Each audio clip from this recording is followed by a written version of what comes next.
There it is. All right. We're live.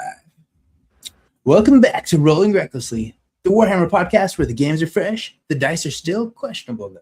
And today, we've got a lot to talk about. I'm Grizzly. Today's episode is our bonus episode.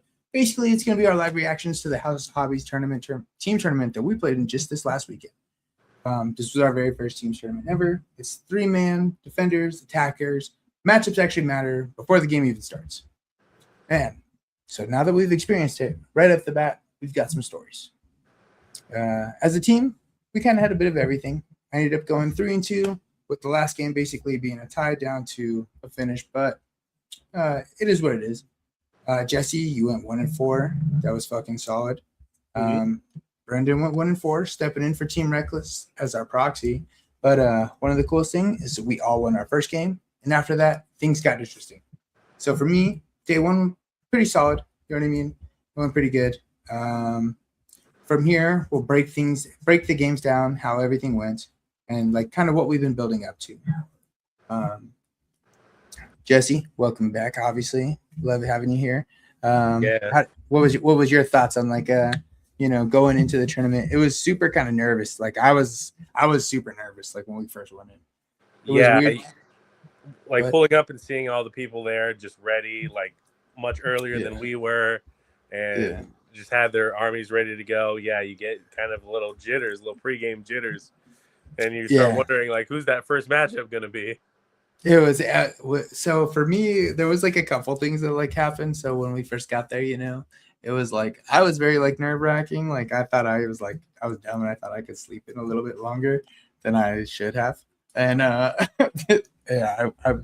wasn't late, you know what I mean, but I was pressing it a little bit more than I wanted to. Thankfully, we're pretty close to Gamers Guild North Phoenix, so it's not that far of a drive. But it was important to be there prompt because the dice start getting rolling like pretty quickly once everybody's set up. Yeah, well, you could see there's a lot of people. They showed up. They were ready, bro. Everybody there seemed super, super ready to go. Yeah, absolutely, man.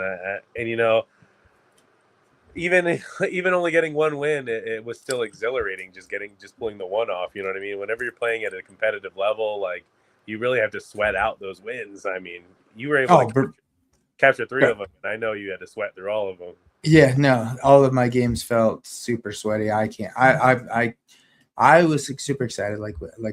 We all kind of won the first one. You know what I mean? And that made me like, dude. After that, I felt very confident. Yeah, you know what I mean? Especially like you won and I won and Brendan won.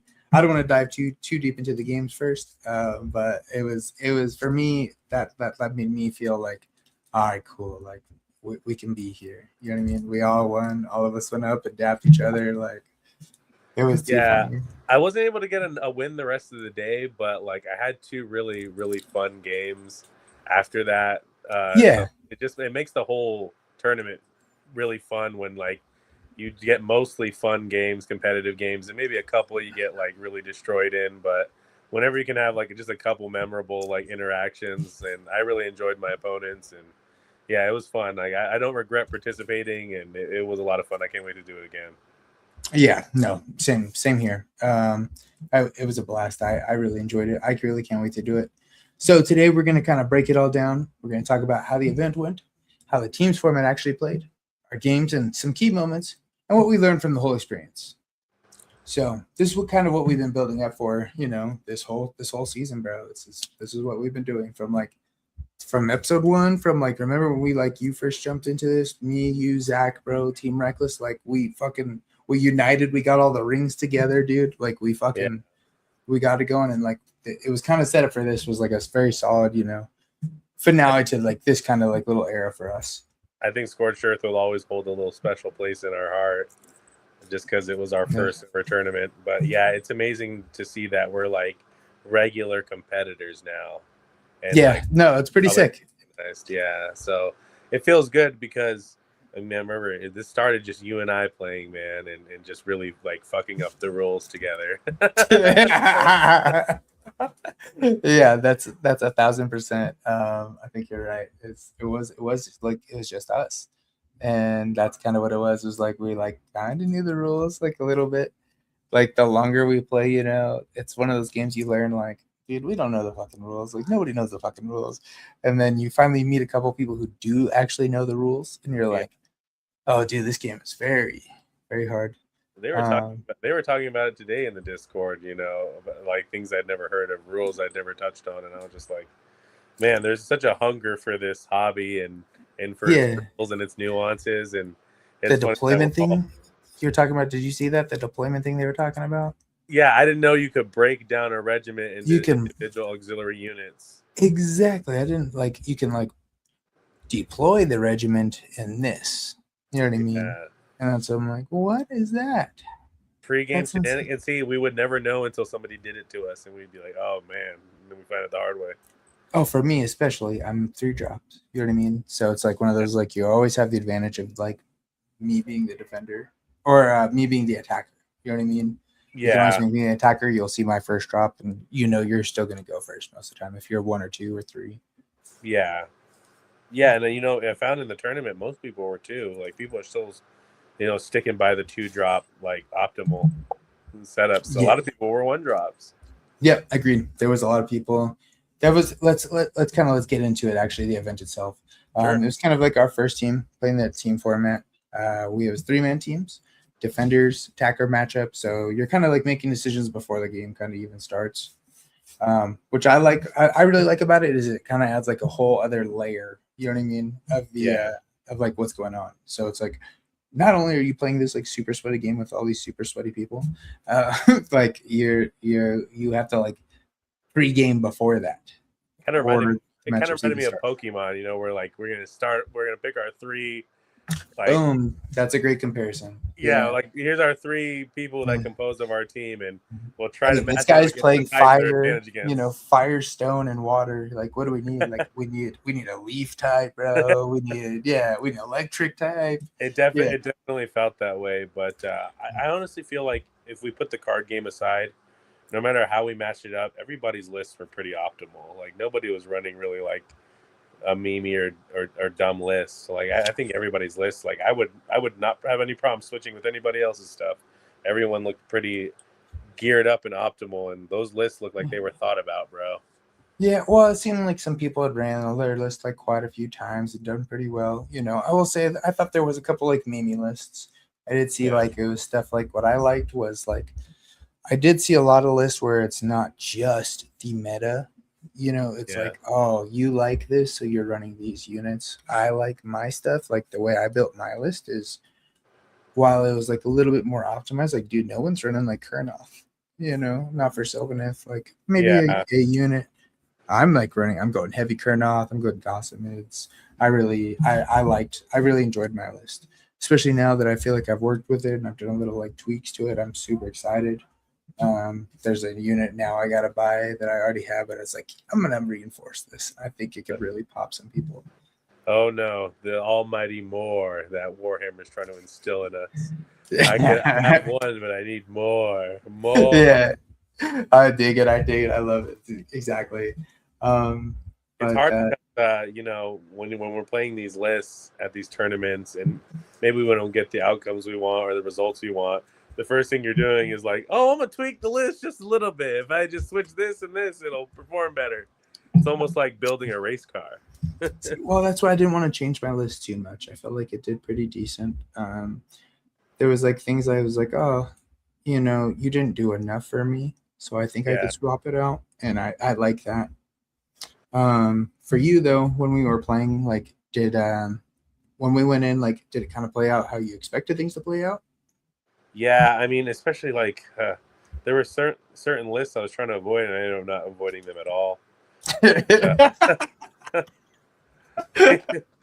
You know, that's been our thing from like the very beginning since Scorched Earth. Like, there was like a couple of lists I just like pulled out, you know. We ended up like going into those fucking lists, and it's like, what the fuck? I was feeling very ready to fight Sylvaneth from having so much practice fighting Sylvaneth that didn't fight Sylvaneth at all. that's kind of hilarious, especially with how much Sylvaneth there was. Yeah, and you know, I don't know how the other lists did, but I feel like even though they've got these new rules and people can theory craft these scenarios in their head, I feel Yeah. like you're still at an advantage over other people who are just now getting on with the book, whereas you've been playing. I feel like a lot of their stuff still translated from the old book to the new book. Some of the units still play similar, so I think it's helped you like be a more adept Sylvaneth player than somebody who maybe just picked it up when the book just started. Yeah, I mean, maybe, like, I don't know, all the rules like changed so much, you know what I mean? So it's really hard to say, but like, I don't know, I felt like I put in like a little bit of work, like the week or two beforehand. And granted, I didn't get everything right. This game is like a lot, and when you're like learning, like, and you're reading through things, and it's like so many words, you're only picking up like certain bits. And then as like you get further, and you like finally learn better and you start playing. That's why I like playing like the really good people. Is like those guys know, and they know how to like interpret the rules. And I think I'm getting much better at it, but it's not necessarily like I wouldn't like reference me. I'm gonna go to like, dude, I'm gonna go to Zach from House of Hobbies. I'm gonna go to Rick from House of Hobbies. I'm gonna go to Joel from House of Hobbies. Like, oh, dude, these guys, like, I'm gonna go. I think I pick like what I value what they have to say as opposed to like me. You know what I mean? Like, I'm still. We talked about it on the last episode how like people are able to digest multiple armies' rules. Like I have barely like a handle on my own army's rules.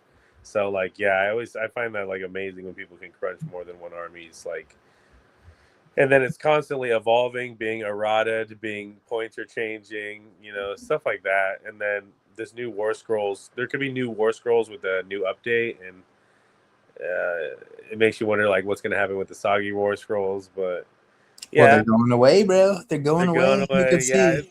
As a fan of Soggy Iridan, I'm very sad. I'm very sad to see it go away. I'm happy, like, what they did for Drycha is, like, they kind of, like, took some of, like, her soggy aspects. Not all the best parts, but, like, some of the good parts. And they are like, we're going to incorporate that into the new War Scroll. While playing through the tournament, and then we're going to make it sick as fuck, actually. There's, like, that's the rough draft. I want to believe that the soggy War Scrolls are the rough draft for the future War Scrolls. Yeah, it was like their beta testing. They're like, hey, that's what I think the GHB always is. It's kind of like a beta testing as to like what they should incorporate into the game, actually, as to like I don't know, what would you say, like just like a seasonal rule, and so it doesn't feel so permanent. You know what I mean? It's not so game breaking. Like, hey, maybe it breaks the game for the next 6 months. As opposed to always. There's just some definitely some War Scroll elements I'm gonna miss from the soggy era, but it'll make it a fond memory when you think about the soggy era. I mean, definitely. When you were playing through the tournament, did you ever miss your old rules? Where you were like, God damn, I wish things were the way they used to be. All the time. We had strike and fade. We had strike and fade. We had like I thought that was like. So when I got into Sylvaneth, I knew I was going to go for elves no matter what, right? Yeah. Once I realized, like, okay, I'm going to go for elves, there's a couple different choices I have. I really like Lumineth, but painting all that trim, I was like, nah, fuck that. I've always been like a wood elf, like, type player, you know what I mean? Like, I've always played a wood elf. I always played druid. In D&D, I played druid. Yeah. In all those games, you know what I mean? That's my vibe. I'm like the hippie of the fantasy world, you know? Yeah, that's cool. That's always been like my deal. So it's like I knew I was going to go into Sylvaneth, and when I first like chose to go into them, I really liked them, and their rules were not simple. You know what I mean? Like, what I really like about Stormcast is Stormcast does a really good job of like, hey, bro, we've got these sick models, sick units. The rules are really easy to learn. You know what your rule is? You have 3 up saves. Everything hits on 3s. Everything wounds on 3s, and then it fucks you up. Dude, solid rule set. You know what? Like, depending on like which kind of armor you're wearing, like, cool, you get a 5-up ward. You know what I mean? Yeah. Or anything like that, like, oh, you get to strike first. You know what I mean? Like, that's why? Because you're wearing this armor. You know what I mean? Super, in my opinion, very sick. So I really enjoyed that. Yeah, I feel like with your army, it's geared towards a certain play style. This kind of like guerrilla warfare, strike and then move over here before they can strike back, kind of like gameplay. and they really nerfed that when they took away your strike and fade. And then like I know that some units still have it, so then it kind of like pigeonholes you into using these units if you want to keep incorporating that playstyle into your game.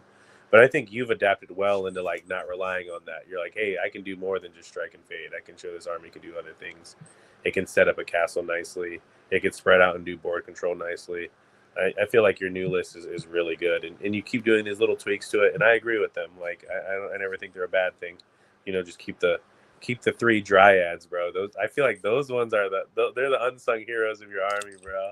They are. It's one of those like one things I learned definitely. I mean, I already kind of knew this, but definitely this tournament really established it. Is this like my army is like a 5-turn army. You know what I mean? Some armies like dude like KO, like they're gonna win in turn 2.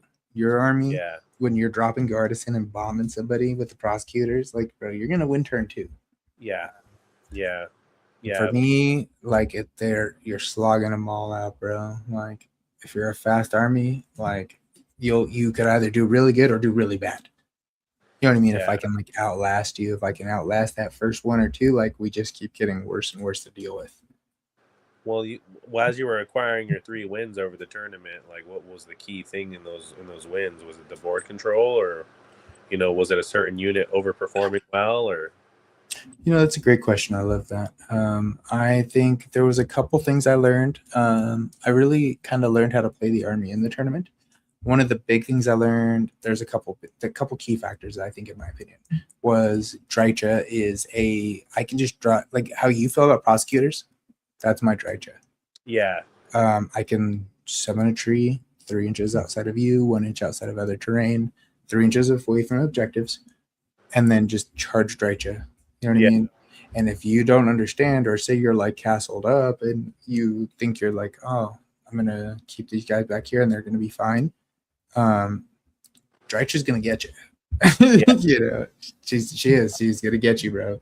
So the charge to the tree mechanic from your new book came into play a lot. Feels broken. It does feel broken. You have to, so there's certain points I have to decide like where I'm going to charge, where like it's like I have to figure out where I'm going to penetrate through. And if you have like a really strong castle, sometimes it's better. Sometimes it's better to to kind of wait for them to make mistakes. That is, I think, a big lesson I really, really learned in this tournament was I think I put a lot of like the playing on me. You know what I mean? I'm trying to win, so I'm trying to accomplish my goals. There's a lot when you're doing like Restless, and I did Restless and I did Scouting. I had enough units where I was consistently scoring Scouting. I think that was a very like I could rely on that pretty consistently. Okay. I was getting at least 1 and 2. Like I was getting 3 most of the time. Like you saw my score. Like I had a perfect game the first game, which was wild. That's crazy. Yeah. For you, what about you? Like there was a lot of really different like solid players there. You know what I mean? What did you feel like your successful moments were like? What was like a key like thing you were trying to highlight? So kind of like in contrary to like how I initially set out to play, like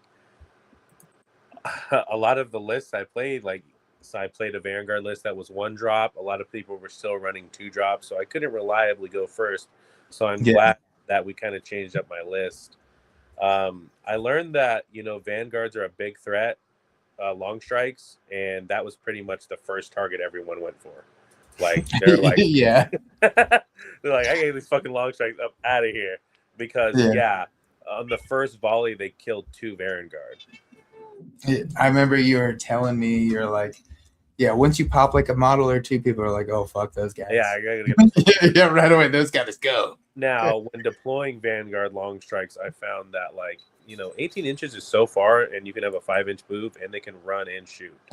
So, there's no reason to not put them on the very back of your, edge to your back line, or set them up in his ear. A couple of games, I even set them out just 6-7 inches away from, my border edge or my table edge. And, in the armies Soulblight Gravelords, where they have the Blood Knights, they come across the board so fast. I played the Ideneth Deepkin with the Eels. They come across the board so fast. I played the Varangard with the Double Fight. So, and they were able to cleverly use their, pile-in from the 2 fights to cover the board. And so I was just like, other people charging multiple units at a time, and they still get that charge even if they pop your first unit. You know what I mean? Yeah. Like, oh, I'm still gonna pile in 3 more inches, and you're like, oh, dude. Yeah. So there was one I didn't understand that. Like when I played Jed, he did that to me at Scorched, and I didn't understand that until he did it. Like I was like, why are you charging all these guys in? It only takes one of these guys to kill this guy. And it's like, oh, because you're gonna pile this guy in and smack me again, you sneaky little bastard. Yeah. So when you're up against one of those armies with like cavalry, well, especially cavalry, like I'm just gonna say cavalry, like Varangard, the guys with the eels, Blood Knights, set up as far back as humanly possible, because I wasn't doing that, and I would lose some key units really early because all of their damage comes off the charge. Now, where Stormcast kind of have the advantage is we can hide stuff in his ear, and we can teleport stuff away. So it makes it kind of like it's kind of like you can make us dodgy against those lists. But yeah, it's like I would cheat code. Yeah, I'd be horrified if I had to deploy all my stuff on the field and just wait for these fools to come across the board and like hammer into them. I'm like, I'm glad I could hide some of my key stuff. That was a huge thing I was telling you, is like switching from like my last build where everybody teleports because they're all heroes. Now nobody teleports. So that one thing I was even saying, I was like, oh man, I'm having a hard time like with my deployment. I think I kind of figured it out a little bit. You know what I mean? I've got just put Dryads in the front and don't let anybody teleport it within 9 inches. Screen out 9 inches and then set up your Dryads in the front. And that's my Sylvaneth tip of the year. I think a neglected topic as far as competitive play goes is like threat range, and it's something that I really had to start understanding a little bit better. Not only my own threat range, but my opponent's threat ranges, and now I feel like I can deploy a lot better. Deployment kind of cooked me in a couple of my games. Like I said, when they could get their cavalry over right into my shooting lines, right into my back line, into my heroes, it was brutal, bro. But I've got a new strategy for screening stuff like that out. And I'm hoping like to deploy a little bit better. Even in my 4 losses, I learned so much, and I had so much fun in some of those games, and I learned my army more and more. Stormcast Eternals, it's like you said, it's a great starter army, but it's complex too. It's like it's a whole new layer to the gameplay. Like when you figure out like that deployment and threat ranges can decide the game even before it starts, bro. Some armies are 100% built on that. You know what I mean? Yeah. So I'm thankful that I can hide myself in his ear. I'm thankful I can teleport myself around. I'm thankful things can just move around unimpeded. You know, I feel for you losing your strike and fade, because I'm like, man, losing my teleport mechanics would really cripple my army. So that's where it's crushing. It's super crushing. You get like I don't know. It's hard to say, man. I had to learn like this whole new game basically. Like I could just teleport. Like my guys move 6. So I was like, oh, we're slow. Yeah, dude. I really feel you too, because you've got like the way your army is now set up, like with the trees and the overgrown tokens. It's designed to where you're supposed to play this long game, like this 5-round championship. Like all my games went to like the end, like very rarely was it like established right away. I know. Usually by turn 3, like I'm going. If not, turn 1 and 2. I know when you were running Index Sylvaneth and had all the giant monsters, you could table a motherfucker in a couple turns. Yeah. Like, you get a double, you go second and get a double turn, you might really put the hurt on a motherfucker. Oh yeah, if you ran in on me and like you ran into my castle and like it's like, oh, and I double turn you, like you're gonna have a problem. I'm gonna kill all your stuff and then max everything out from there. But now it's a different play style. I was looking over at your games and I was like looking at your deployments and seeing like how spread out you were and how you're setting out your screens, and I was like, that's a totally different Robert I'm looking at over there now. Thank you, man. Thank you. I worked hard at it. You're 100% right. Like, I love the castle, man. I just love the castle. But like when you're playing against like these teleport and movement armies, there's some armies you straight up have to like screen all of like if I don't want you in my like back area, like I got to screen out 9 inches. So like when you're playing Tzeentch is one game where like you got to screen out everything. Everything's 9 inches. Like you just got to like take your whole army, make sure like can you fit any like little spot 9 inches from there, like keep you out of there. Jeez. Crazy. Yeah, I mean, it feels like the uppy downy teleporting mechanics. Like a lot of armies have their little thing that does it, or at least a unit or two. Yeah. Well, then it's like the nice thing was like it was that everyone's got this crazy tactic, and then like you said, it wasn't a casual event by any means. No, they're coming at you and they're coming quick, bro. And everybody's like playing, like even like the guys who like didn't win, like these guys were coming to smack you. Like, hey, I'm thankful. It felt competitive basically right away. I'm thankful for my one win, man. Shouts out to our boy Nick, like going 0-5, bro. Like, yeah, it takes a man to go 0-5 and still be like, I'm ready to get for another game in, y'all. Like, we still haven't had the 0-5 tournament. It's coming. It's coming. It is. Nobody's fucking immune to it. Like, you don't know what our matchups are going to be the next time we go compete. Like, exactly. We get the 0-5, bro. Like, you're gonna literally have to hold me. No. It's gonna be sad. Like, man, I don't want that to happen. We'll have to pedal. Dumpster fire trophy though. Like, I was like, hey, that last place trophy looked kind of nice. I wanted that. I feel like when you go like 0-5 and you get, especially like you get what like happened to Nick, first of all, let's just shout out like the Warhammer community for like recognizing that, like, hey man, we know you got last place. Everybody knows you got last place. We can all look and see. And just so you know, everybody that competed is looking. It takes that. I love that they shout that guy out there like, hey man, here's this, and then fucking House of Hobbies came in so solid. They're like, you know what, your dice are terrible. You need to get some new dice. Here's a fucking gift card for dice, for Baron of Dice. Yeah, and we know those dice are real nice. So those are some nice dice. Yeah, super nice dice. Yeah, for the right price. Yeah. free 99. You can get some super nice dice. Yeah, I hope he gets like some silly ones with the cheese on it or something.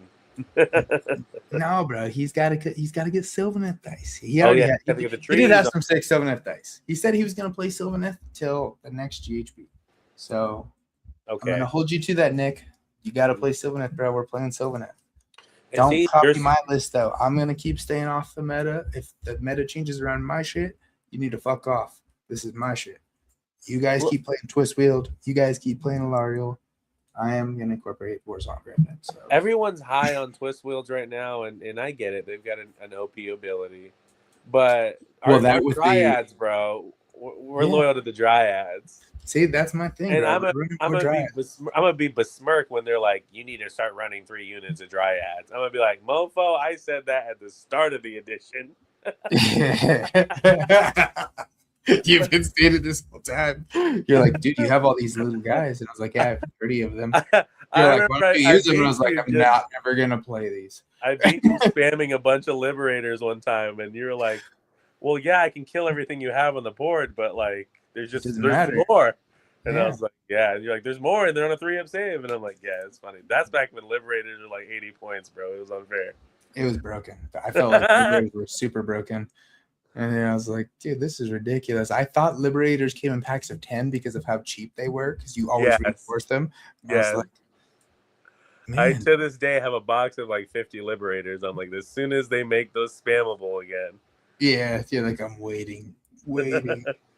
But yeah, I knew you, if you had some like ground units to like be your screens, that like it would really set up those Kurnoth to shine, set Dry Chub to shine. Agreed. It definitely like it just changed everything, because remember I was running Hero before and everybody smacked hard, everybody did great, but I really am liking this new infantry like screen base, especially they set us up perfectly with the new battle formation.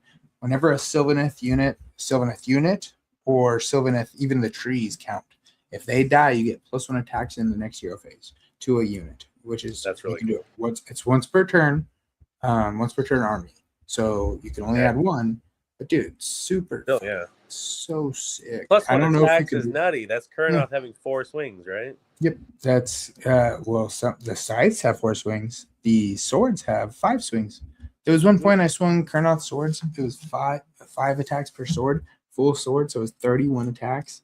Crit mortals. Ugh. Probably just killed them on the mortals, huh? Yeah, I think I did. I did kill them on the mortals. I was like, well, this is 11 mortals, even with my shitty rolling. Crit mortals is amazing, bro. And then on Kurnoth's great swords, that's crazy. Yeah. Well, before we get too deep into the list, let's talk about our team performance real quick. Yeah. I went 3-2. Fucking super proud. I'm not gonna lie. I'm very proud. Hey, you went 3-1-1. It was 3-1-1, but so the way we worked things out since we ended it, everything for turn 3. The way it worked out is he got the minor victory or whatever it is because he did get another tactic he scored one more battle tactic than me in that turn. Granted, it's really hard to say. I will say he was building momentum. Brad did a great job, and I'll take the loss. Like, it's cool. I think I went 3-2. I'm gonna consider myself that. And like I said, Brad, he earned it. He fucking worked hard. I made a lot of misplays that game, and he took advantage of all of them, and he got them. He earned the win. You know what I mean? Yeah, I love that. He fucked up Drycha. He fucked up Durthu. Like he picked tactics that were not like they didn't synergize with his army. I think he just like and his out of his team, he got the shit tactics. You know what I mean? So I'll fuck it, bro. He earned it. He grinded it out. He won him. You, my boy, you went 1-4, but dude, your games were tight. Like, well, except for the ones where you got stomped. You know what I mean? Same with me. Like there was one game I got my ass beat hard. On my first game, I scored 63 points. That was my highest scoring game. And then my third game, I got 51 points, and my last game I got 60 points. So I feel like I was scoring okay. Ali says even your losses were great. I'm with it. Yeah. Even I watched. I didn't get to see all your games. It sucks. I wish I got to see more. Like I said, I play a fucking 5-turn army, so it's hard to go like bullshit with everybody. You know what I mean? Your games are decided pretty fucking quick. You can watch like half of my games. I feel like. My second game and my fourth game were over so quickly just because their armies were able to come across the board so quickly, and it's so many wounds, so many attacks, and I'm just like, I didn't know how to win that. Like, yeah, we got to train you more against that Vanguard list, man. I felt confident you were going to win that game. Yeah, so I got the first. So I had to play slaves in game 1. And that was a little bit different slaves list. It still had the Vanguard in it, but this one had 3 demon princes in it, bro. That was the scary sauce in that army. Was these 3 demon princes. But once I was able to split them up, though, it wasn't so bad. But I gave it was Dave from the Three Stooges team, and he was a really cool guy. Like, bought me a drink and was really fun to play. And his army was painted immaculate. Like, his Slaves of Darkness had this cool burnt orange as their accent color. And you were telling me about that. Like, he kind of dry brushed it on. Yeah, like this cool, almost like the Adeptus Mechanicus orange is what it looked like. I was like, oh, this is really cool. That was our first game, right? Yeah, and he had the demon princes, and I was like, ah, great. Yeah. I didn't want to do slaves right away, but here we go. And that list, I was only. I love that. I was able to get lucky in that one because he had 1 reinforced Vanguard instead of 2, and I got them almost right away, with my shooting unit with the Vanguard long strikes. But those demon princes, bro, they hit like crazy. They cleared a whole unit of prosecutors in 1 hit. Yeah, Jesus, yeah. The demon I actually fought a slaves list later in my game 2. No, it was game 2, maybe game 3. No, it was game 3. And even then, they smack hard, man. They work. They do hard work. I like the way that all came out though. You know. Yeah. I was able, to. So I feel like the key with the slaves army is if you can try to split their forces up, and they'll start to crumble after that. It's just hard. Like it was easier with him because he had the 3 demon princes, and I was able to just teleport to the 4 corners and like force him to split them up. But I told him after our game, I was like, "Hey, if you would have kept these 3 demon princes like shoulder to shoulder, I'm not sure I had an answer for that." Yeah, what are you gonna do? Yeah, and he said he's like, "Okay," and then he took that advice into the very next game and was able to get a W after that. And I was just like, "Yeah," I was like, "That's a scary list." It was.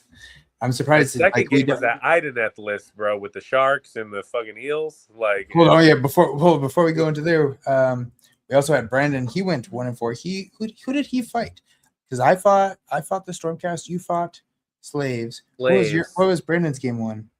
Oh man, what was the other list in that game 1? Because I fought Stormcast. You fought slaves. It was Flyer Slayers. It was Fire Slayers. Oh yeah. Okay. I remember. Yeah, that guy. He had the Magma Droths. Is that Robert? Is his name Robert too? His name is also Robert. Yeah. So he played Fire Slayers. I want to give a big shout out to this guy. He said, wasn't he the dude that said he heard the pod before? Like he's like, I've heard of your guys' pod actually in the wild.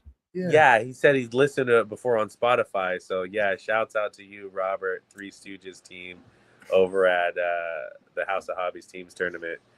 Shouts out, first of all, same name, of course. Same name, yeah. And yeah, bro, very sick. That's he's playing the butt naked dwarves, bro. Like they get so little representation. I'm glad somebody was running them. That's the first time I've seen anybody running them, especially competitively out here. I know I've seen them in like the nation meta, even when you see like the tournament results. But I don't ever see them out here. I've never seen them in like in the wild ever. Yeah, so I'm sad I didn't get to put them because those models were painted really well too. Yeah, that's why I didn't get a chance to see his army. He was like, I think he was kind of frustrated with like his picks, but I was like, dude, did you get Magma Droths? And I think he said he had 3 different Magma Droths. Yeah, I saw them on the board, and I was like, those are some cool models right there. I didn't get to fucking see them. I wanted to see them. He had them out. Droths. Yeah, that was, and Brendan was able to get the win with his Troggoth army. Yeah, he did. He fucking came through. See, I think that's a good build for him, so I'm excited that he got that win. You got your win. I played Stormcast. I feel bad for this guy because this guy, his name is Ramsey, right? Ramsey, super sick dude. Bought me a beer. Very cool guy. He's running the Aether Wings, the medalist, the Aether Wing, stuff. Yeah, I saw you had Iridan. 3 or 4 Aether Wings. Iridan. Yeah. I felt really bad because it was one of those like me and you talk about all the time. Is like we only played each other for like years. Yeah. And it's like, oh, game 1, I'm going into Stormcast. Like, I actually know your army very well. Do you know anything about my army? And he's like, no. I was like, oh. You're at a big I feel bad. I was like, you're coming at a disadvantage. I literally just play against your army all the time, except for he was running the Paladors. I really liked his Paladors list. The Paladors are super sick. He painted them dope. I like how he did. So he did like super bright colors for all the main birds. Ramsey's super cool, dude. First of all, sick ass fucking name. It's like the Egyptian reference, Ramsey. Obviously he's a fan of birds. Gordon Ramsay. Yeah, exactly. Yeah. Again, but he had a bunch of Aether Wings. Each one was like painted like a super like bright like blue or red. And then he did the blue ones, and the blue ones they had it was like dry brushed the like burnt orange look. Yeah, I'm pretty sure it's the same one that the Magma Droths had, and I was like, dude, this looks really good. And his Iridan was an Arizona Cardinal, which his Iridan was painted really well, and it was an Arizona Cardinal, which was fucking pretty dope. Very cool, yeah. And like again, a fellow Stormcast player, so will have my respect and my adoration, running a completely different list and completely different units from me. So it was nice. Again, we saved this army as a toolbox. It can be whatever you want it to be. And that is what I like about Stormcast. Like, even when we played Scorched Earth, that other Stormcast list was super different from mine. I'm gonna. I know we said we were getting kind of tired of our main armies, but I don't know. Every time we compete, it just kind of like reinvigorates my love. I feel the same way. So like, I want to do something different, but I feel like I have, I like, dude, like I have over 4,000 points if we're talking like separate units, But it's like in reality, it's like if we count it up, it's like 6,000 points of Sylvaneth, and I have 2,000 points to play with, and I don't always get the opportunity to do that. So I'm gonna try to figure out like the fun stuff that I enjoy, But so I felt bad. I did feel bad for Ramsey because, like I said, I knew how to play against his army. He also there was one point that was like a highlight of my army is I don't remember who it was that came up. Maybe it was Ben, and it was Dryads for fighting the Aetherwings, right? Yeah, and the Aetherwings, dude, they don't hit for shit, and the Dryads, they don't hit for shit, but both of them can't be hit. It's like that's their thing. And he's like, "Oh, cool! Like a wet bag fighting another wet bag." And I was like, "Yeah, that's exactly what it was." But the Dryads came through a couple times for me this tournament, and that was one of those moments. I think I want to say the Dryads finally killed. They did kill his Aetherwing. There was one moment. There was like it was in the middle, his Aetherwing versus my Dryads, and I want to say the Dryad finally killed him. So shout out Dryads. Dryads number one. I should have listened to Jesse a long time ago. Dryads and Drycha. You know what I mean? I can't believe you had him in a shoebox in the closet, bro. Just painted up and ready to go. Yeah, it's like just base them, I guess. Yeah, they were like my first like units. I used to run them a lot. So that was our game ones though. Oh yeah, Brendan. I wish I got to talk to him more. Let's go into that really quick. We played with Brendan. It was like actually our first time like really like meeting Brendan. Yeah. Very nice guy, very friendly guy. Super nice guy, super friendly guy. It was actually fun. His army was painted dope. He had a fun ass list. I looked at his list, and his list to me, I was like, this looks like a blast. Bunch of trolls. He had all the big troll monsters. A lot of fun stuff. I wish we would have gotten more time to kind of prep ahead of time with him. You know what I mean? Yeah, for sure. We could have kind of gone through stuff and got to meet each other. There was times like we would sit there and talk, and I'm like, "Oh, you know some shit. You've been playing for a minute. You know what I mean? You've got to experience like." I think he was like the veteran of me and you. You know what I mean? For sure, Brennan has played every edition, and he's had his own Warhammer Age of Sigmar podcast. So this is a person who's been around the block, and that's why we picked him as like the captain, bro. Yeah, I felt safe like letting him kind of head us into the tournament and just kind of being a support character. I'll be honest with you, I didn't really pay too attention to the card metagame that you guys were doing. I was comfortable just fighting whatever you guys sent me off to fight. That being said, man, maybe I should have.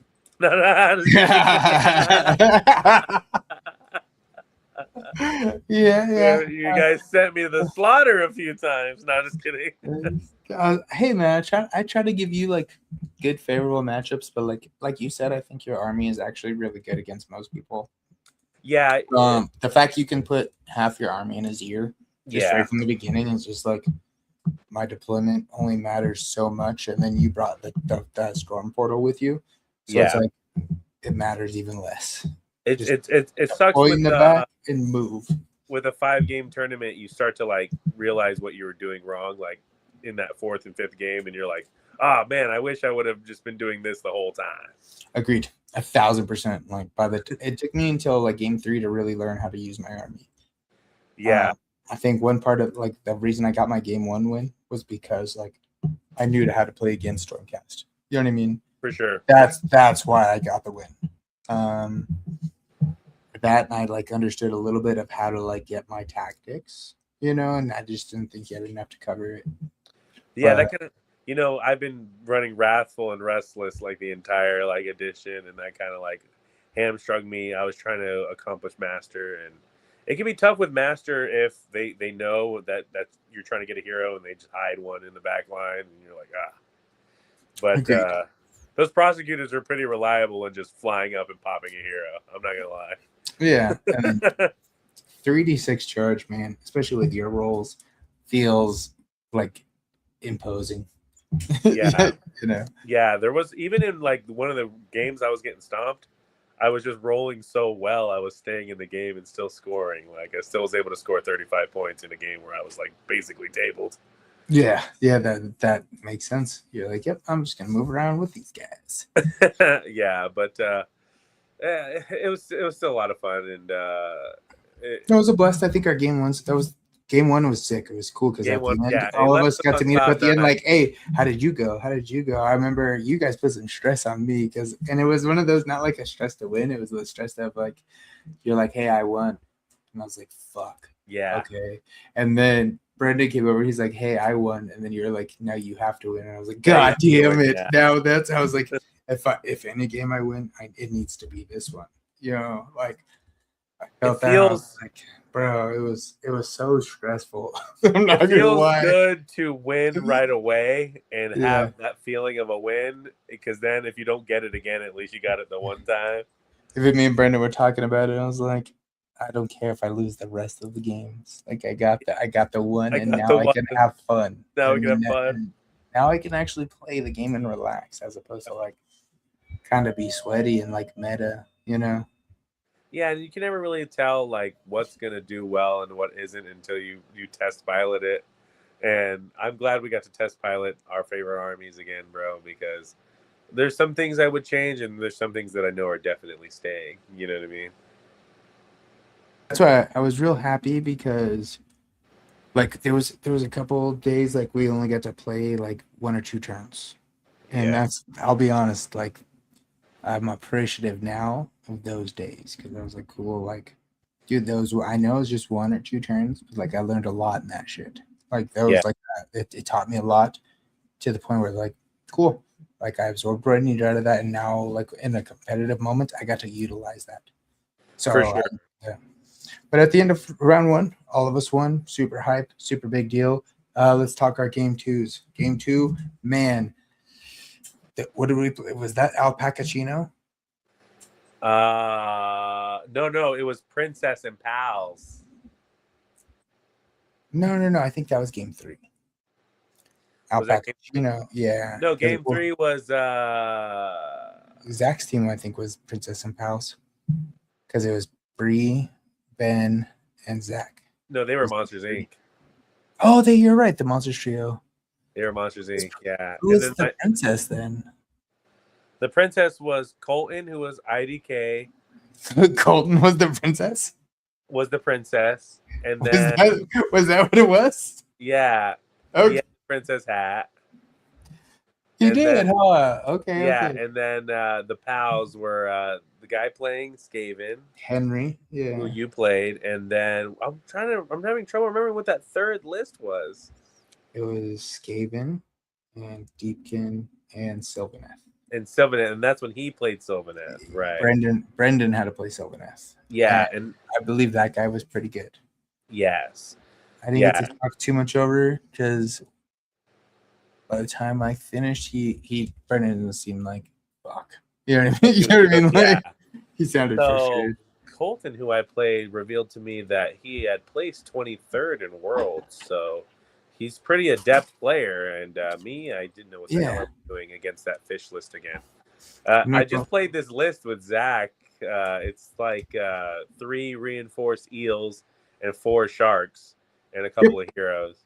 And it's just so many wounds on the freaking board. I just didn't know how to wade through it all. Like, I'd gotten through a couple of units of eels and killed like 3 of the sharks, but all the sharks recur and the eels take up so much damage. It's just a lot, bro. I'm gonna tell you something. Figure that list out. I'll tell you something right now. It's gonna make you happy. In like 4 more months, we don't have to worry about that anymore, because that sharks list is gonna go away. Thankful, because you're not gonna be able to bring the sharks back, because that's like their soggy battle formation, is they can pay the 1 CP and bring back a shark. Yeah, so 4 months, bro. Extra broken. That's gonna be gone, hopefully. Yeah, that's extra broken. It shouldn't be. You shouldn't get 8 sharks for the cost of 4. Yeah, no, exactly. It seems you're like, oh, he died. Cool, I'm gonna bring him back. Like every time I played that list, the Sharks are the only thing scoring because they just bring him back at the end of the turn. You know what I mean? So. You can just like torpedo a monster basically, and then he can also screen because he's got a big base. You know? Yeah. So imagine you capture the objective and you just go put yourself in between the objective and your opponent. You know what I mean? Then they have 3 inches to like use their pilot and try to get around. You know? Yeah, it was rough, and I just played it with Zach, and it was almost the identical list. I was like, I can tell this is going to be like a meta list. Well, that and Colton, from what I could tell, very good player. He definitely gives me like, you seen him like animes when like the dude like pushes up his glasses and fucks that dude up. That's like Colton seems like that shit's about to happen to you. Like I could see it on his face when we all went to Jack in the Box, you know, for lunch, and he was there, and I was like, "You look like you're gonna beat everybody's ass here," and he sure as fuck did. There's some scary competitors, bro, and I don't think we even faced some of the worst ones. So there was a lot of people, like some people when we went, you know, we were kind of nervous, like going into it, like learning, like, you know, you've played your army a million times, I played my army a million times. We both like felt relatively confident. Colton looked like he had no fucking worries at all.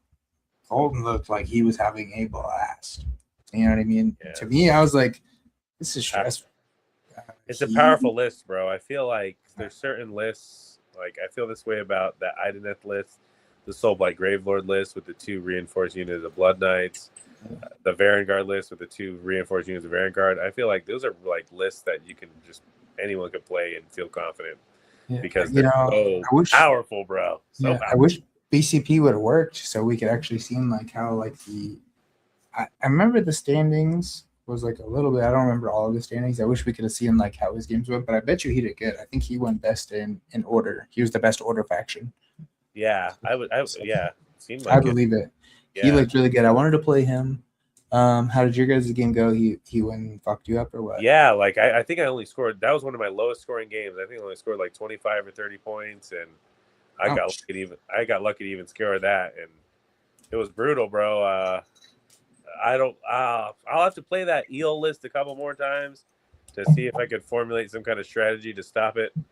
But I can't even think of anything off the top of my head, man. Unless like a really powerful unit into them. Like that's about it, but I think maybe they get so far. Screens. Yeah, put screens and block them. Maybe I'll be honest. I don't have a plan either. Yeah, it's tough because I'm lucky. I got to duck that list. And they've moved 12, and then they can move an extra 2 in the first turn, and it's just horrible, bro. It's a lot of movement. It's a lot of units coming right at you. But anti-monster attack.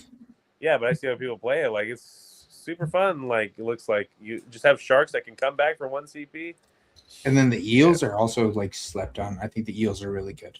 Eels are really cool. Yeah, they don't hit as hard as like the sharks were, but there's 2 different like eels you can get. Like one set of eels debuffs you, and the other set of eels like I think deals damage. Yeah, definitely. One of the eels was doing like a -1 attack thing. Yes. Yeah. That's and that's big. Yeah, it was huge. Yeah, it was huge. So, but a couple more practice runs. I think I'll do better against the list. I think you will, but just in time for the new GHB to happen, and you will never have to face that list again. You'll get good at that list. Yeah, they're gonna be like, now you can bring the eels back too. They're gonna, I'm just kidding. Who did Brendan play? Brendan played. We talked. He played the eels. So, he played the Sylvaneth. I wish I would have known. I've seen how his game went. Because I know that guy. I ran a very different Sylvaneth list than everybody else was running. So I was proud of that I like built my list and put it into, because like I said, it's very, very different. A lot of people are running a somewhat similar list, and I did not have it. I didn't have a Lariel, which was kind of, I love Lariel. She's sick, but I didn't have her. So I wish I would have seen more of his game. My game, I played Henry, and Henry had the Skaven Monster Mash. And Jesus, that was like this list, bro. It was tough. It was like, what are those? The Brood Terrors. I saw those, and I saw a bunch of Hell Pit Abominations. Hell Pit Abominations. That's what it was. I think you had like 5 Hell Pit Abominations, some Brood Terrors, and then like Thankful. And I remember they have like this crazy ability where it's like just in the combat phase, they can decide like, oh, I have strike first. And then when they hit hard. They're smacking super hard. Wow. And then, so they're hitting first, and then at the end, if they die, they can roll a 5 up, and if they roll the 5 up, they just live. Wow. That, and then the kid I was playing, Henry, that guy, he came there to win. That kid showed up, and he was not fucking around. Lord. He seemed like he knew exactly what he was doing, and he did very, very well. He had like crazy rolls too. So it's like one of those, like when you're hitting on 4s and 2s, you know, if you're gonna do a lot of damage if you can hit, and he was hitting. I wish I would have like just yeeted my dryads in right away from the beginning. Yeah. Well, it's one of those like, fuck, dude, I don't care if you kill these. Yeah. I tried to be cautious because it's all monsters, but I'm learning like a different play style with this list. But he did really good. It felt really imposing. The game was tighter than I expected it to be. I think it was like 41 to like 68 or something. So it wasn't too far. His last turn, I think he scored 20 points, and that was like the big difference. Wow. Yeah, but that was really good. How would you fight like a monster list like that? Man, if you can, I mean, you don't have anything that gives it -1 to attack, so like you can't count on that. Yeah, I would try to get it tied up with like some liberators or some prosecutors or something that could, just distract it. That's what I think I fucked up is I try to play cautiously. I should have just yeeted the dryads in and been like, here, fuck with these. For sure, bro. And can't you bring back a unit of dryads too with a rule that you have? Yep, exactly. And that came in clutch so many times. Not gonna lie. That's a unit that you can just go ahead and you can redeploy them onto the front line. Exactly. It's cute. I love the drads. Super slept on unit. Yeah. So you weren't able to take down all those monsters. Like, was this super too deep, or what was going on? They have this crazy rule, right? They take D6 damage and then they heal D6 damage. Yeah, and it's like, what the fuck? And then on top of that, like, they're killing you. And then if you don't kill them, if you do kill them on a 5 up, they just don't die. And then they heal D6 and then take D6. So it was crazy. You know what I mean? What a wily rule. Yeah, seems very crazy. But that guy, I think he went on. I think he lost 1 game, and it was to the guy who won the tournament. Wow. So yeah, the giant monster mash rat list is pretty good then. It is. Yeah, it's because that's why I want to give a shout out to Joel. Thanks, Joel. That was your list, your units, your models. Thanks, bro. Just kidding. Wow. Next game though. We talked. What was your game 2 again? You played. Yeah. So that's when I played the fish and shark list, the eels and shark list, and yeah, what can I say about this list, bro? It's just a lot of charging right at you and biting at you with sharks. The shark shot does 3 damage. I thought that was ridiculous. And it's anti-monster, I believe. So it's like +1 rend to monsters. Granted, you didn't have to deal with that part, thankfully, but for me, somebody like me or somebody like Brendan, it would have been way more devastating. So it was a quick game, but again, that was one of those games where it first like started to set into me like, oh, deploy even further back than you thought you had to. Yep. No, I think you learned. I'm happy because you're learning this like defensive play style that you never, like with me, I suck. So to me to like get into you, it's really hard. Now you're playing against these armies who are really good at getting into you, and you're like, "Fuck, I gotta play defensively." Yeah, I'm enjoying seeing that growth. Yeah, it's been fun, And then as we moved into the 3rd game, bro, I got to play with Ben Flood, and great transition. You played Ben. He brought his Soul Blight, right? Yeah, and I played this list at Scorched Earth. It beat me then. It beat me this time too. Soulblight Grave Lords, they're just a really good army, and Vordry is really strong, and the Blood Knights are really strong, and really that's what you remember when you play that list is Vordry and the Blood Knights. I know that there's other key elements of the army that Ben uses, but I can't see them. All I remember is the Blood Knights and Vordry. Yeah, they do like a couple little extra things, but it's not enough for you to notice that these knights will fuck you up if they run into you. I'm glad one of the more like high tier, more played armies, Soulblight Grave Lords, is being helmed by such a cool guy like Ben. It allows me to like learn the army and learn how to play against them, against a really chill opponent. You know, Ben crushed me in the tournament, and he crushed me like at this GT too.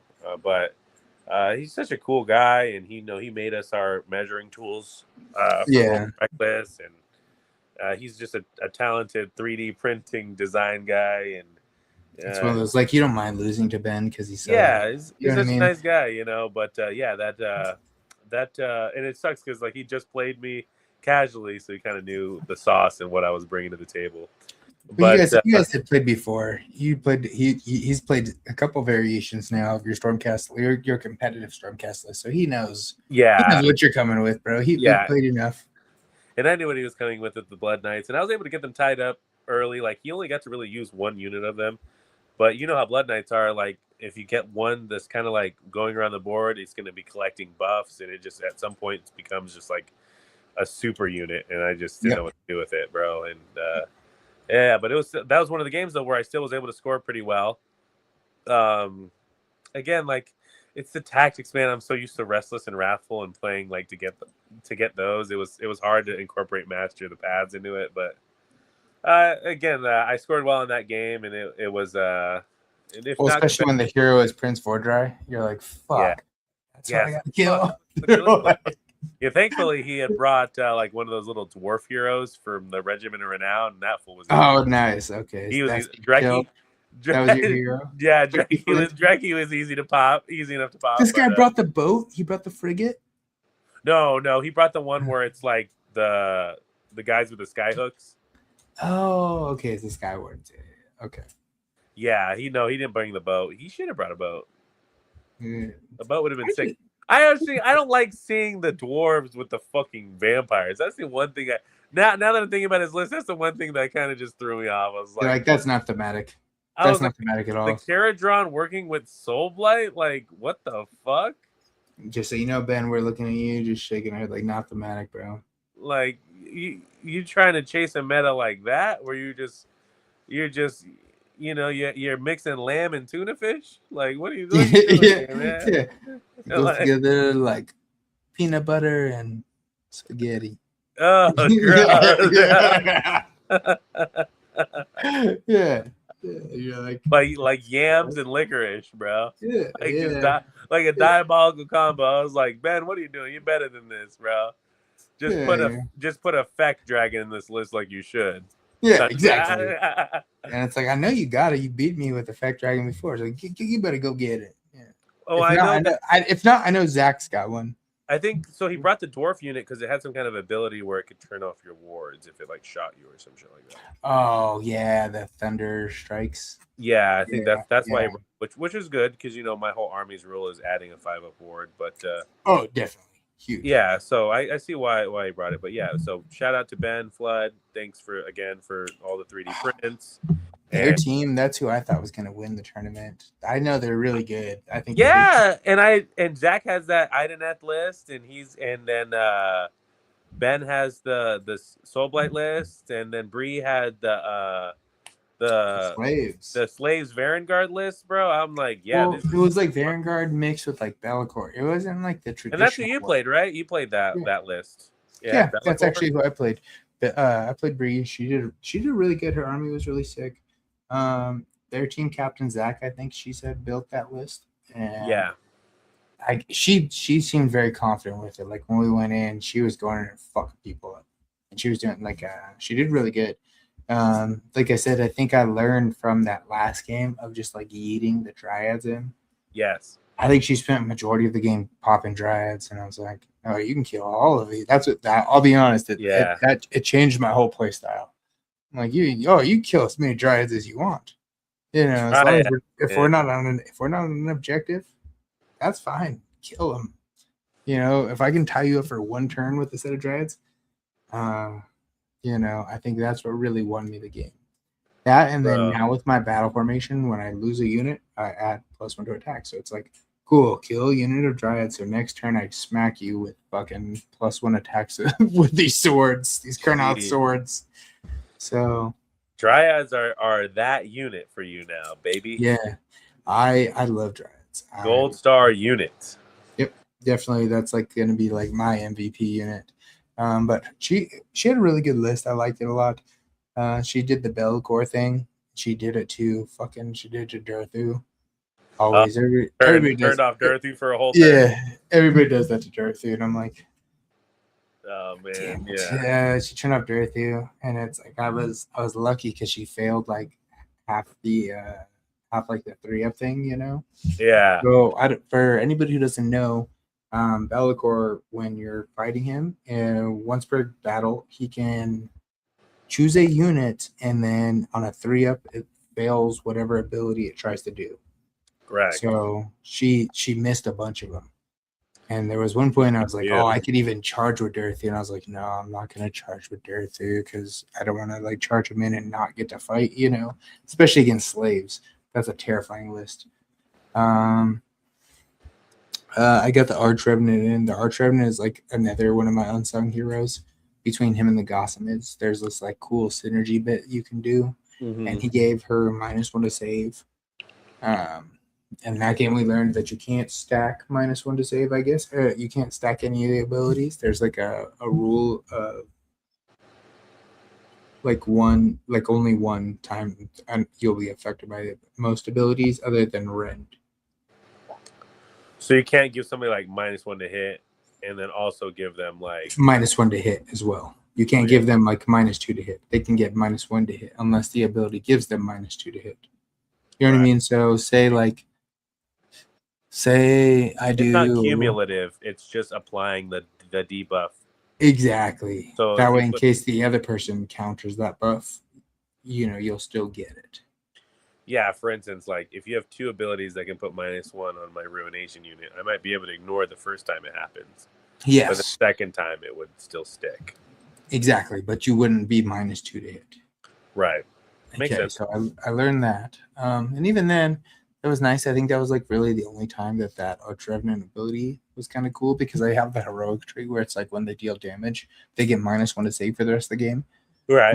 Most of the armies I fought into had a 5-up save, so they didn't give a fuck about that. Right. With slaves, pretty solid fucking ability. Yeah, turning that 3-up save to a 4-up save is big. Yeah, I turned the Demon Prince to a 4-up save, and then I smacked the Demon Prince with some Kurnoth. She did that Enfeeble opponent spell. That's a bitch. It's -1 to hit. Wow. So it's like, you fucker. Put you into 5s. Yeah, well, 4s with the Kurnoth. Oh yeah. But even then, they still smack pretty hard. Yeah. Yeah. But that was the end of day 1. I played her. You played Ben, and then Brandon played Zach. poor Ben. Or he basically Brendan. We sent him to the wolves. Too. Yeah. So in game 2, when I had to fight all those eels and all those sharks, in game 3 he had to fight all those eels and all those sharks. And Zach's list was just as nasty as Colton's list, and Zach is just as good a player as Colton in my eyes. So on top of that, we've talked up Zach for a very long time, and Zach is very good at this fucking game. Very good. Yeah, so it's just like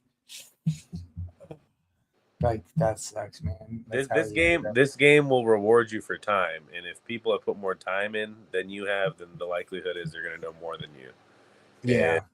And I have, we may have put a lot of hobby time into this and a lot of personal 1v1 time into this, but we have not put a lot of competitive play into this. We have not put a lot of strategy into this. I'm still playing roguish, where I'm developing my strategy as the game unfolds. Yes. I can tell these fools have got their strat planned out before the game. They know what their turn 1 and 2 and 3. Their turn 1, 2, and 3 are based off of how we deploy. Yeah, I feel like I'm kind of making my decisions as I go. Yeah, for sure. Yeah, does that make sense? Yeah, like I'm definitely not pre-planning every move, and sometimes I'm reacting to my own shit. Yeah, agreed. Yeah. But that was the end of day one, and I think it was a blast. I had a super fun time. I felt very confident going home, especially doing 2-1 at the end of day one. Oh man. And I felt like even your games, bro, were super. Like when I seen how you played and how I played, I was like, dude, we're not as bad as this game as we think we are. Yeah. I definitely I feel better as a player. Yeah, even with the way things turned out at the end of day one, I think it felt good, in my opinion. It felt good, bro. Like again, we got that first win really early, so it was easy to just kind of like be on the tilt for the rest of the tournament. Agreed. But I always felt like I was on the cusp of another win. I never felt like I was down and out. Like I remember at Scorched Earth at some point it felt like I was just down and out. I was like, I'm just down and out. You're like, ouch. But no, and it's just continually happening.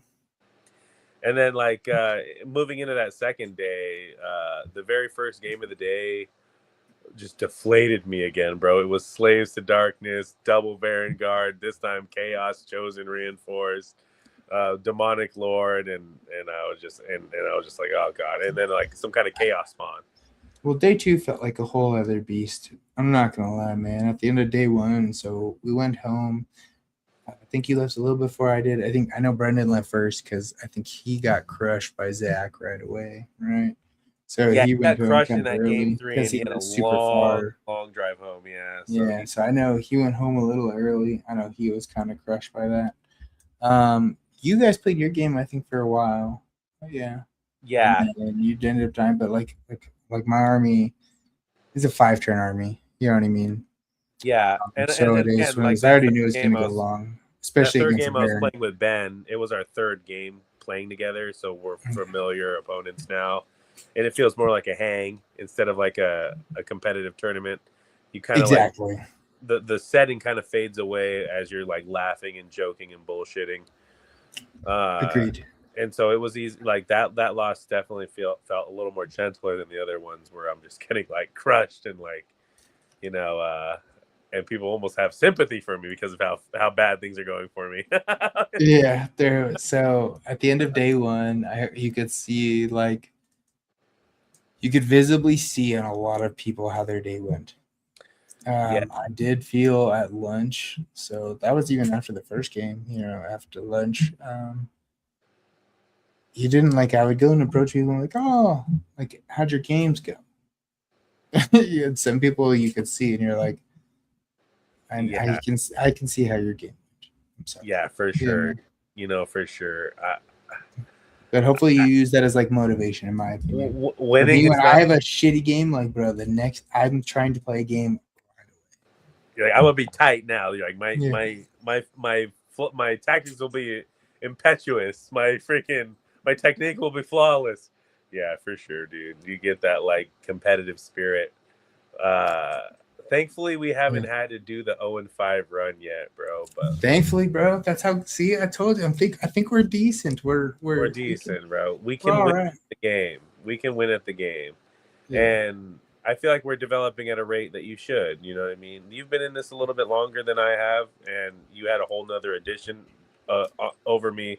So I'm really proud of you for going like 3 and 2. Like we talked about it in the podcast. Like one of us. Yeah.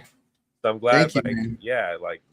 I never feel bad from like somebody winning more than me. I'm just glad that we have the ability, dude. Like, because going in that first game, bro, and I was like, oh god, I got slaves right away. I'm cooked. Yeah. but that's why, like, I felt bad for Ramsey. Like I said, it's like, damn, this is the one army I was really ready for. Yeah, and I'm really pissed that I was like in a tournament with only 8 teams, and like every team damn near has a Sylvaneth player.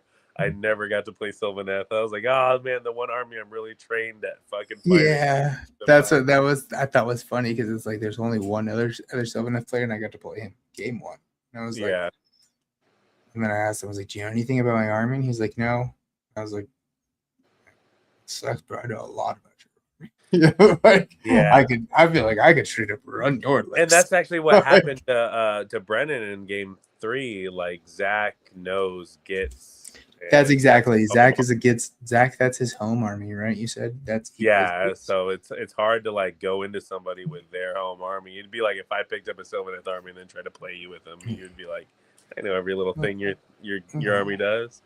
Yeah, you're like, you want to use strike first on my turn? That'll never happen unless I set it up to happen.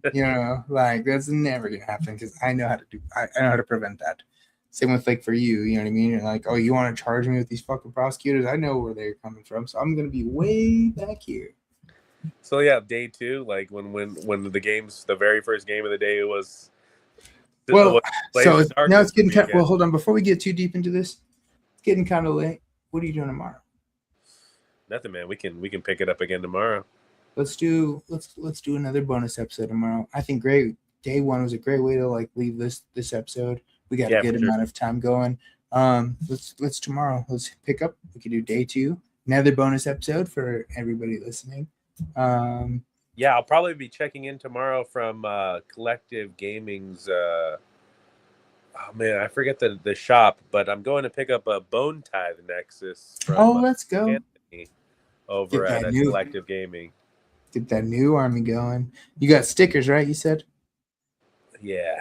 Anybody, if you see us in the wild, or especially if you see us with our Sigmar stuff, Ali says she's getting her manifestations. You gotta get them, bro. You need them. Yeah, my girlfriend. Our daughters of Khaine, we gotta get them. You know, the rumor mill says that Daughters of Khaine might be like the new S tier army, bro. Bro, they're very after they beat my ass. Yeah, they feel painful. Very painful. Yeah, so I mean, we'll talk about them some more in the next episode. But yeah, this has been a great little catch up on day 1. But yeah, let's talk about day 2 tomorrow. Yeah, I've been missing you, man, because I know we see each other usually a couple times a week. But fuck, after this weekend of Warhammer, man, it was long. So, and I had to get back to work. I know you had to get back to work. Yeah, for sure. Had to get back to work, as you can see. Yeah, for sure, bro. Like life gets busy, dude, and I really felt it at work on Monday. You know, when you play all weekend. Bro, I did. I was so tired.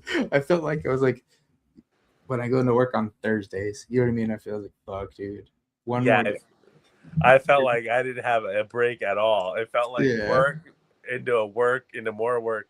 But what I'm just sick in the head because even after all of our games Sunday, I was like, I want to play some more. No, it's so, bro. We've already made new list, both of us, which is fucked. Like you guys have a sickness. There's something wrong with you. Yeah, bro. If we didn't have this podcast and families, man, we'd already have 2 games in this week. It's funny. That's exactly what would happen. But no, thanks, man. Thanks for jumping on tonight. Yeah, of course, brother, man. Like, let's do a few shout outs before we hand out. Yeah, let's close out as always. First of all, thanks to anybody watching. Thanks for anybody joining into the segment. Thank you for like listening to Rolling Recklessly. I can see like we've been growing, so I really appreciate it, man. Especially if you can jump into these lives, if you can always be into these things, I really do appreciate it. Yeah. So big shout outs. Jesse, let's hear your shout outs. You had some people to shout out. Don't forget, we got day 2 shout outs. So let's save our day 2 shout outs for day 2. For sure. Let's hear your day 1 shout outs. Day 1 shout out. I'm going to shout out from Dave from the Three Stooges team. Super cool guy. Thanks for buying me a drink. Thanks for being a cool player and teaching me more about slaves and just being an overall cool guy. Shout out to Colton, you sweaty motherfucker. I see why you have been to Worlds. You are definitely an elite caliber player, and I tip my hat off to you. And Ben Flood, man, I'm sick of playing that Soul Blight army. You can take those Blood Knights and toss them overboard for all I care. But I love you, brother, and your team. Your Monsters Inc. theme. It won the overall theme for the weekend, and I think that was adorable and cute. And you're just such a talented individual, man. Shouts out to you. Shouts out to Baz. who was in the chat over this stream. Baz, my 18-year-old kiddo. Shouts out to you. Shouts out to my girlfriend Allie. Today is her birthday, and I'm gonna go buy her some Warhammer stuff, and yeah, and then hopefully we can get her enduring this pain with us at some point. Yeah, no, it was exciting till I came home and I was like talking to Casey, and she was like, "I want to play." Yes. She's like, so she like sent me a list. I'm excited. We're gonna have a Nurgle player with us. So, yes. cool. Yes. So it's like we're ready to play, bro. So I'm excited for her to jump in, bro. I'm excited for Allie and Casey to join us. Dude, that's our 4. We got our 4. Zach, 5. Oh, we'll see. We'll see. Shout out to Zach, baby. Yeah, that's the shout out to Zach. Team Reckless Zach. Reckless Zach. Just so you know, I want to give a shout out, Team Reckless, bro. We're 170 or something in BCP. Yeah. Let's fucking go, bro. Team Reckless should not be that high. BCP top 200. Let's go. So shout out Team Reckless. Big shout out to you, like, bro. It's just you two retards? Or we're like, yeah. No, big shouts out to you, man. Again, without you, man, I would just be, I guess, by myself talking in a room. No, I wouldn't be so motivated, and I wouldn't have any, like, Goku Vegeta, bro. We've already talked about this. We've talked about this so many times. So you got me into this, bro. This is all your fault. Yeah. Yes. You know, you when you have no money at the end of the week and you're like, fuck, dude, I'm hungry. Yeah. But I got these sick models. You can blame me for that one. My hand's shaking. I haven't eaten, but I've got a new model. I'm like, yeah. But you're painting your hand. You got that shaky hand painting Bastion Carthalos. You're trying to do the trim and you're like, I haven't eaten nothing in days. Yeah, for sure, bro. But big shouts out to you. I want to give some shouts out. Shout out Ramsey, cool ass fucking dude. First of all, cool ass name, cool ass list. I love that you showed up to the tournament with you showed up with like kind of like a meme list. Like, I know I've seen the list before. He's a bird guy. I know he was talking about wanting to go into Tzeentch, so I was like, fucking, let's go. You're a bird guy. Yeah. Fit your vibe, fit your theme. Shouts out to him. He also bought me a drink. Sick dude. Anybody who buys me a drink, shouts out to you. Three Stooges was a nice guy team, bro. Those are just nice guys.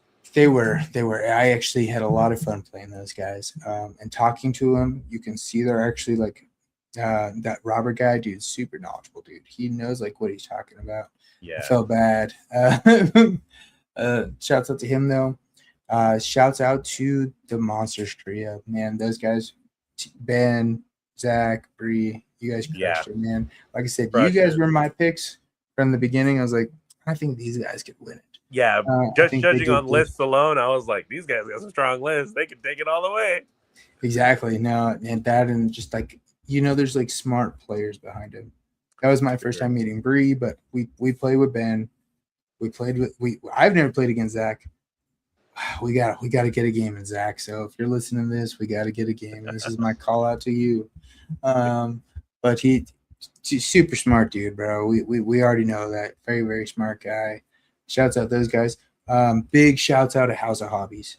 Thank you, Joel. Thank you, Erica, bro. Yes. That was that the event was a blast. Next time, me and Jesse, we're gonna be in theme. We're gonna we showed up kind of like hanging, We're gonna show up next time.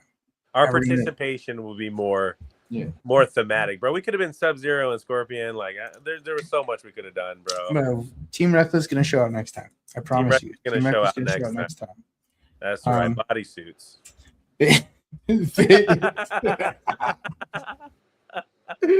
But big shouts out to you guys. So again, thank you, House of Hobbies. Thank you, Joel. Thank you, Erica. Without you guys, this things wouldn't have worked out. Shouts out Gamers Guild. Great place to fucking host a tournament. Man, that was an awesome ass spot. Food, drink. At one point in time, I looked around and I saw that every single wargaming table was taken up. Every single chair for every like Magic the Gathering or card game spot was taken up. Like literally, bro, it's wild. People are like, are you using this chair? And you're like, that's how many fucking people are here. Yes. That you're trying to steal my chair. Get the fuck Yeah. out of here. This is my chair, firstly. But that's wild. There's that many people there. It does feel like a guild for gamers. Like not to be all punny, but Yeah, it does feel like a guild for gamers, bro. A bunch of sweaty, nerdy, highly sophisticated. These are our people. Yeah, yeah. Bunch of nerdy dorks. You know, Yeah. like yeah. When you're living, we fit right in, actually. Triple digit heat weather here in Phoenix, Arizona, bro. We need a place to go indoors and to have a hobby to do. And this and in Gamers Guild, like it really does set a different precedence than other gaming places. It feels like a warehouse in there. It doesn't feel like I'm in a small local gaming shop. Agreed. It does. But they have local gaming shop vibes and prices. So yeah, I can't glaze them enough.